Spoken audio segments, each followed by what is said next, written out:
Esto es de Zurda, Revolución en Radio. Agradecemos su sintonía. Hoy nuevamente con uno de nuestros grandes invitados que se va convirtiendo como analista en esta red de comunicación que busca reducir el latifundio mediático. Me acompaña Héctor Herrera en la conducción y hoy entrevistando a un gran jurista que admiramos, no solo como jurista, sino como docente universitario que desarrolla el pensamiento crítico allá en la Facultad de Derecho, como lo es Maynor Berganza. Bienvenido a De Zurda, Maynor. Muchas gracias. Es un favor que me haces con esas palabras, Carlitos, pero aquí estamos apoyando esa lucha por terminar con el latifundio mediático, como lo dicen ustedes, ya se nos fue quedando, y entonces estamos aquí con mucho gusto para responder sus inquietudes. Adelante. Hoy se da finalmente el encuentro entre la vicepresidenta de Estados Unidos, Kamala Harris, y el presidente de Guatemala, Alejandro Yamatei. Mucha expectativa de esta reunión que giraba alrededor principalmente, entre comillas, el tema de la corrupción, aunque finalmente el telón se corrió y como se venía anunciando por varios analistas, era el tema de migración el interés de Washington. ¿Cuáles son las primeras impresiones de Maynor Berganza de este encuentro?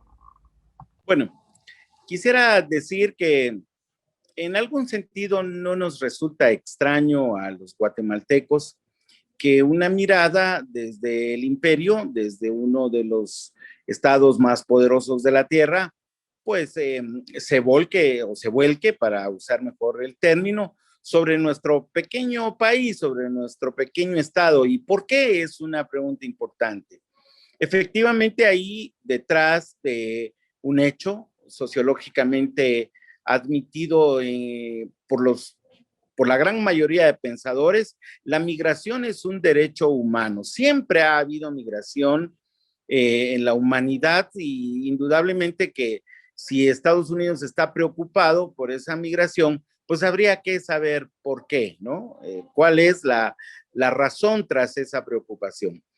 La migración que espantó a una gran población del sur de Estados Unidos fue el hecho de que aparecieran en la frontera grandes cantidades de personas, niños menores de edad, jóvenes menores de edad, adolescentes, que viajan hasta esa frontera sin acompañamiento. Y bueno, cualquiera puede preguntarse, sin lugar a dudas, ¿cómo hace un niño para atravesar 2000 kilómetros y llegar a ese punto? Y además, ¿por qué son tantos, no? En uno de los últimos censos se llegaron a contar casi 200,000 niños en la frontera a lo largo de Estados Unidos y México. Es una frontera muy grande, casi tiene 3000 kilómetros. Y bueno, las razones son de la más diversa naturaleza, desde los que hacen, digamos, acopio de algunas fórmulas conspiratorias de que son grupos de coyotes los que llevan a estas personas allá y que hay, digamos, un grupo de crimen organizado detrás de eso. La verdad es que hayan casi 200,000 niños ahí en ese lugar, le para los pelos a cualquiera, a cualquiera. ¿Cuáles pueden ser esas razones? Nosotros creemos que hay razones, las voy a llamar así, desde la teoría marxista, desde el materialismo histórico. Estos son problemas estructurales. No hay otra razón.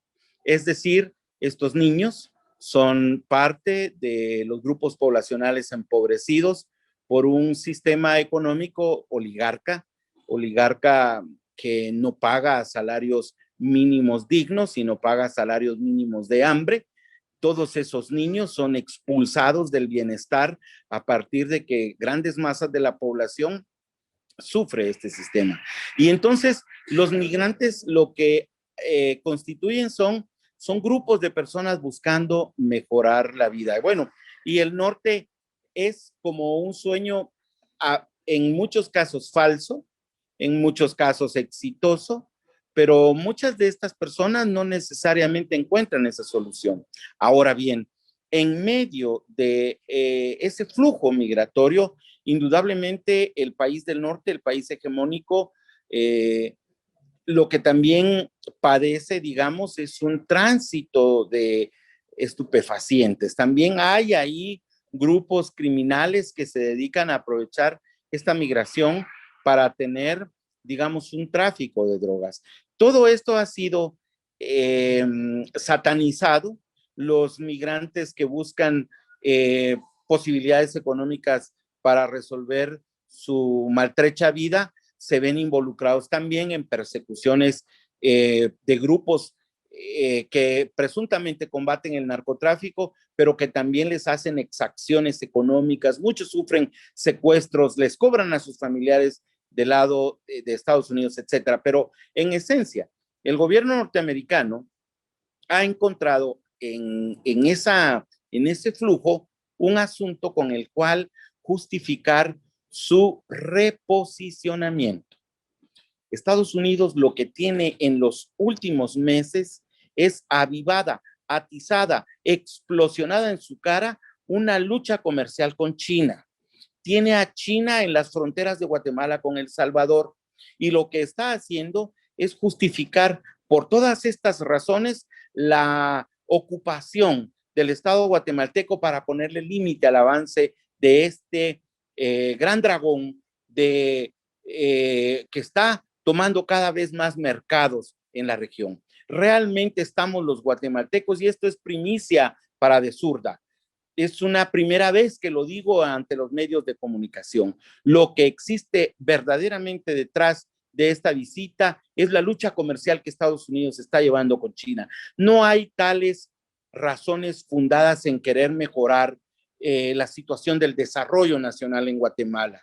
Eso solamente es una justificación. Indudablemente que quienes estamos luchando por ampliar la democracia, encontramos en esta una posibilidad quizás para poder colocar algunos de nuestros programas que anhelamos desarrollar con los fondos que a lo mejor vendrán, a lo mejor no sabemos. Tampoco estoy diciendo que debemos apostar a esos fondos, simplemente estoy diciendo que estamos por conocer justamente esa batalla entre China y Estados Unidos. Ahí voy a dejar en la primera parte mi respuesta. Estamos en De Zurda, Revolución en Radio, conversando con el maestro Maynor Berganza. Recuerden que este programa llega a ustedes gracias a Banco del Sur. Banco del Sur les invita a no consumir en los centros comerciales y a no endeudarse con la banca privada. Nada de estar sacando préstamos con esos bancos usureros que dejan en la calle, en la miseria, a la clase trabajadora y al movimiento campesino. Recuerde que una tarjeta de crédito genera exclusión y violencia económica. Maestro Maynor Berganza, ¿qué mensaje envía Washington a Guatemala con la visita de Kamala Harris? Bueno, esta es una de las preguntas más importantes en la cadena que puede estar teniendo interés De Zurda en que se responda, porque el mensaje, Héctor, francamente es multidimensional. Primero, el gobierno demócrata actual de los Estados Unidos espera que la administración de los recursos que eventualmente tenga que invertir el país del norte para garantizar que su mercado no se le vea afectado, necesita tener una administración de esos recursos transparente, que no sea opaca. Y por eso habla de la lucha contra la corrupción. Lo digo otra vez, la lucha en contra de la corrupción que el gobierno norteamericano quiere empujar es una que simple y sencillamente le garantice que los fondos que necesita utilizar para construir una estructura que tope al mercado chino, que avanza desde la frontera de El Salvador, le garantice que esos fondos van a ser bien utilizados. Y entonces no hay detrás la buena voluntad, por ejemplo, de que se persiga a los saqueadores de fondos del Estado para proteger al pueblo guatemalteco que necesita de esos fondos. En realidad no es una buena voluntad. Lo que necesita el gobierno norteamericano, y es un mensaje, es que haya una administración de estos recursos transparente. Ese es en un primer punto. Pero en un segundo punto, también es un mensaje para fortalecer las relaciones comerciales con el Japón y con Corea del Sur. Estos son los aliados norteamericanos para frenar el avance del mercado chino en la región del Triángulo del Norte. Su mensaje entonces es: Guatemala tendrá una oportunidad con estos mercados si decide aliarse estrechamente con los Estados Unidos de América para mantener una competencia, lo voy a decir así, aunque no sé si es propio, de alto nivel, porque la China viene con todo en El Salvador. Si llega la China con todo en El Salvador y Guatemala no tiene una estructura para ofrecer una alternativa de mercado desde estos proveedores que serían Japón y Corea del Sur, pues entonces Estados Unidos estaría perdiendo que es su patio trasero. Es decir, tiene garantizado a México como su patio inmediato a través de los tratados de libre comercio del norte, pero con este Triángulo del Norte no solo tiene los problemas de que no ha podido estructurar, digamos, líneas de funcionamiento para que su mercado sea eficiente, sino que además tiene el problema de que el Triángulo del Norte se convirtió en la gran bodega de droga desde hace ya, bueno, aproximadamente unos 20 o 25 años. Imaginen ustedes, podemos ver aquel gran flujo de dólares que viene desde el norte para intercambiar droga que se almacena en este país, aquí en Guatemala, y entonces aquí se da el intercambio.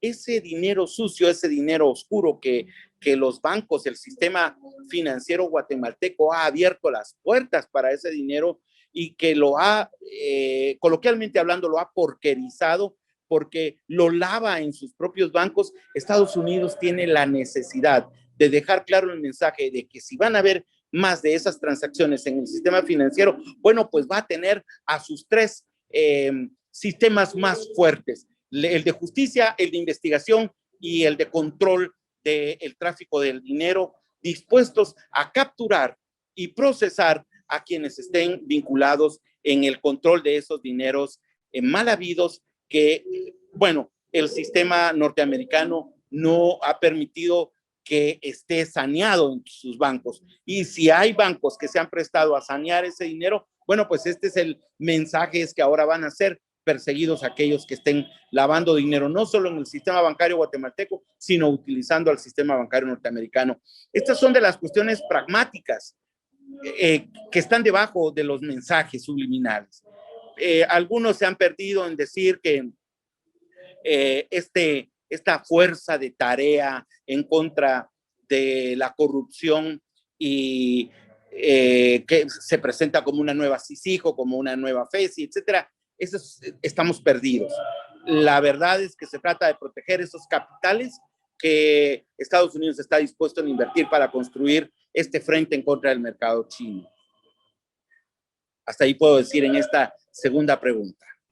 Esto es de Zurda Revolución en Radio, hoy conversando con Maynor Berganza sobre sus conclusiones y apreciaciones de lo que está pues ahora pasando después de la visita de Kamala Harris, vicepresidenta de Estados Unidos. Ya para terminar, Maynor Berganza, ¿qué mensaje le envías a la población? ¿Qué conclusiones tienes sobre aquellos que tenían ciertas esperanzas en esta visita, la cual para muchos obviamente ha sido muy escéptico, por lo menos para nosotros acá en De Zurda? La canción de Ricardo Arjona dice: si el norte fuera el sur. Nosotros tenemos claro que con esta visita el norte impone más al sur. Eso lo podemos decir. Maynor Berganza, ¿cuáles son tus conclusiones? Bueno, en positivo, yo creo, Carlos y Héctor, y les hablo a los dos porque yo sé que ustedes son luchadores, sé que ustedes están en el puro frente, al frente, además en el frente, para luchar por, digo yo, ampliar la democracia. Algunos me han refutado y me dicen, bueno, ¿de qué ampliación de democracia hablamos? Si en Guatemala no hay democracia. Y creo pues que hay alguna razón en eso. Sin embargo, este es un estado democrático. Aquí es un estado republicano que está siendo cooptado por la oligarquía guatemalteca, pero este es un estado democrático. Y entonces yo lo que creo es que debemos apostarle a la batalla por ampliar la democracia. Ese es en principio mi mensaje. ¿Y cómo se materializa un sueño como ese? Bueno, yo creo que cada vez más a las diferentes organizaciones que luchamos con este propósito, creo yo que nos exige el pueblo guatemalteco que ya le demos paso a una unidad. Yo sé que tenemos grandes asambleas sociales y democráticas, veo a otra Guatemala ya trabajando muy duro en ese tema de la unidad, pero la unidad tiene que ser más amplia. Y esto de ser más amplia, ¿qué es una unidad ampliada? Bueno, porque es que en realidad tenemos que voltear a ver no solo a las organizaciones sociales de base, que luchamos por emancipar a los obreros, a los campesinos y a los miembros de los sectores que también están deprimidos, las mujeres, los grupos LGTBI, etcétera, sino que tenemos que hacer una alianza de repente con sectores que tienen pensamiento no neoliberal, pero sí con gentes que tienen un pensamiento liberal, que apuestan a que todos somos iguales, a que debe haber fraternidad, a que debe haber solidaridad. Si la unidad la logramos hacer más amplia con sectores populares y democráticos, creo que estaríamos en la ruta de apostar a una revolución democrático popular como la que se dio en el 44-54. Y no hablo de una revolución armada en este momento, estoy hablando de una revolución democrática, que la alcancemos en las calles, sí, en las calles, para construir el nuevo Estado plurinacional que aspiramos, para darle ahora sí un verdadero ingreso a los grupos de indígenas y campesinos que han estado deprimidos. Eso es mi mensaje en esta tarde-noche o noche ya, que nos llama a, bueno, a seguir apostando por mejorar nuestra patria. Ese es mi mensaje, Carlos y Héctor. Esto ha sido de Zurda y agradecemos hoy la presencia y el análisis de Maynor Berganza. Nosotros nos despedimos diciendo lo siguiente: no le pidamos a Washington aquello de lo que es cómplice del generador de exclusión en Guatemala. Los explotados son los que deben y deberán enfrentar al explotador. Nos vemos hasta la próxima, y les pedimos que continúen haciendo mucho más preguntas que respuestas en esta sociedad ya golpeada llamada Guatemala, y que analistas como Maynor Berganza nos ayudan a aclarar más las cosas. Hasta la próxima. Que muy bien, de Zurda. A seguirla, porque la lucha sigue.